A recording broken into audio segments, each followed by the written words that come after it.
جب انسان نے پہلے پہل اس زمین پر قدم رکھا تو اللہ نے انسان کو دنیا میں بھیجنے سے پہلے انسان کے زندہ رہنے کے لیے تمام سامان پیدا فرمایا۔ ہوا، پانی، آگ اور مٹی یہ انسان کی بنیادی ضرورت تھی۔ اس کے بغیر تو انسان زندہ ہی نہیں رہ سکتا۔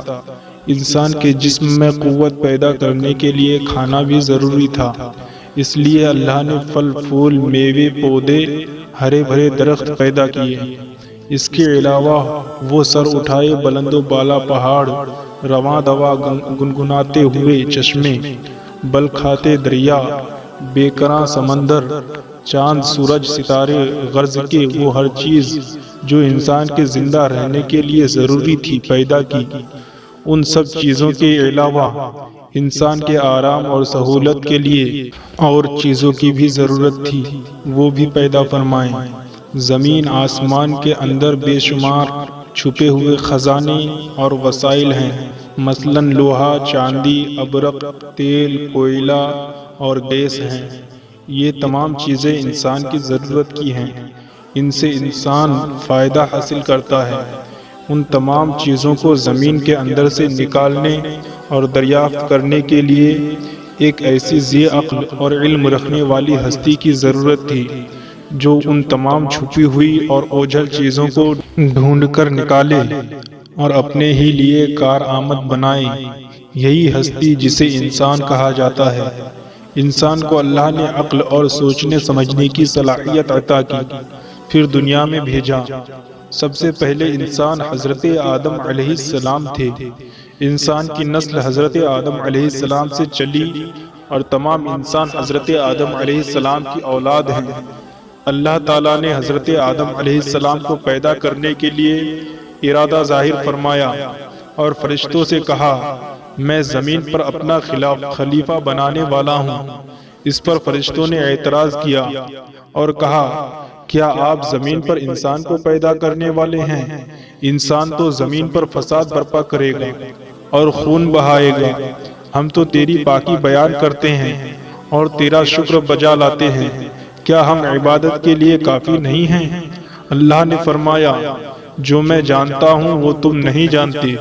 پھر اللہ نے خود اپنے ہاتھوں سے حضرت آدم علیہ السلام کا پتلا بنایا، پھر اسے سنوارا اور اسے مناسب شکل دی۔ اس کے جسم کا ہر حصہ خوبصورتی کے ساتھ بنایا۔ پھر اس مٹی کے پتلے میں اللہ نے روح پھونکی۔ پھر اللہ نے فرشتوں سے پوچھا کہ چیزوں کے نام بتاؤ اگر تم سچے ہو۔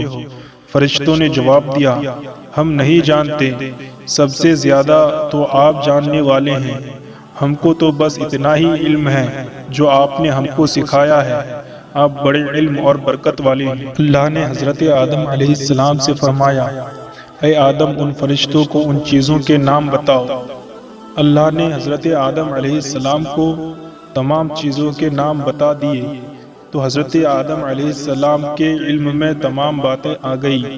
حضرت آدم علیہ السلام نے ان چیزوں کے نام بتا دیے تو اللہ نے فرشتوں سے کہا، کیا میں تم سے نہ کہتا تھا کہ میں آسمانوں اور زمینوں کے اندر کی سب پوشیدہ باتوں کو جانتا ہوں اور جو کچھ تم ظاہر کرتے ہو اور چھپاتے ہو سب کا علم رکھتا ہوں۔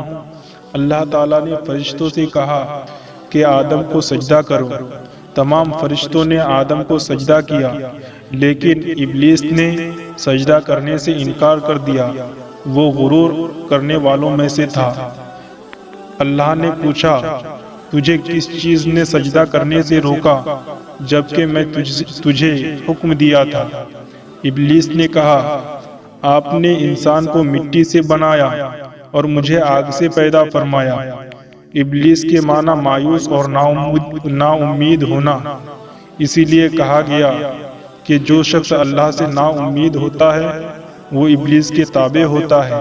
جو لوگ ابلیس اور شیطان کے بہکاوے میں آ جاتے ہیں وہ پست ہمت ہوتے ہیں، جو فرائض ان کے ذمہ ہوتے ہیں وہ ادا نہیں کرتے اور ذلیل و خوار ہوتے ہیں۔ جب ابلیس نے سجدہ کرنے سے انکار کیا تو اللہ نے فرمایا، تو آسمان سے اتر، تو نے تکبر کیا اور تو ذلیل و خوار ہوا۔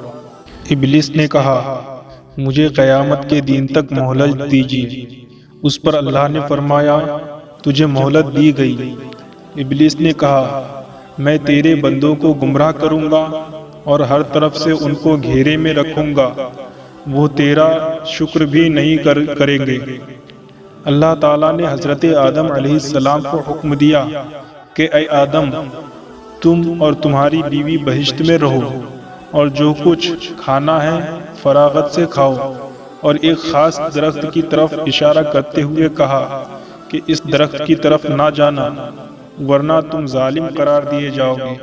چنانچہ حضرت آدم علیہ السلام اور حضرت حوا رضی اللہ عنہا آرام سے رہنے لگے تو شیطان نے دونوں کے دلوں میں وسوسہ ڈالا کہ تمہارے رب نے تم دونوں کو اس درخت کے قریب جانے سے اس لیے منع فرمایا کہ کہیں ایسا نہ ہو کہ تم ہمیشہ کے لیے زندہ رہنے لگو۔ میں تمہارا خیر خواہ ہوں اور تم دونوں کی بھلائی چاہتا ہوں۔ شیطان کے فریب میں آ کر حضرت آدم علیہ السلام اور حضرت حوا رضی اللہ عنہا نے درخت کا پھل چکھا تو دونوں بہشتی لباس سے محروم ہو گئے۔ ان کے جسم سے بہشت کا لباس اتر گیا۔ دونوں اپنے اوپر جنت کے پتے جوڑ جوڑ کر رکھنے لگے۔ ان کے رب نے ان کو پکارا اور کہا کیا میں نے تم دونوں کو اس درخت کے قریب جانے سے منع نہیں کیا اور یہ نہ کہا تھا کہ شیطان تمہارا دشمن ہے؟ حضرت آدم اور حوا دونوں سے لغزش ہوئی۔ انہوں نے اللہ کا حکم نہیں مانا۔ اس غلطی پر دونوں کو سخت ندامت ہوئی۔ آدم علیہ السلام نے اللہ سے معافی طلب کی اور دعا کی، اے میرے رب، ہم نے اپنے نفس پر ظلم کیا، اگر آپ ہم پر رحم نہ کریں اور ہماری مغفرت نہ کریں تو ہم نقصان اٹھانے والوں میں سے ہوں گے۔ حضرت آدم اور حوا کو زمین پر اتار دیا اور کہا کہ تم ایک دوسرے کے دشمن رہو گے اور ایک خاص وقت تک تم دونوں کو زمین پر رہنا ہے۔ میری طرف سے کوئی ہدایت آئے تو جو شخص اس ہدایت کو مانے گا نہ انہیں کسی بات کا اندیشہ ہوگا نہ کوئی غم۔ جو میری نصیحت سے منہ موڑے گا اس کے لیے دنیا میں زندگی تنگ ہوگی اور قیامت کے روز اس کو اندھا اٹھائیں گے۔ جب حضرت آدم علیہ السلام آسمان سے اتر کر زمین پر آئے تو وہ فرشتوں کی پاکیزہ باتیں سننے سے محروم ہو گئے، اس لیے دل اداس رہنے لگا۔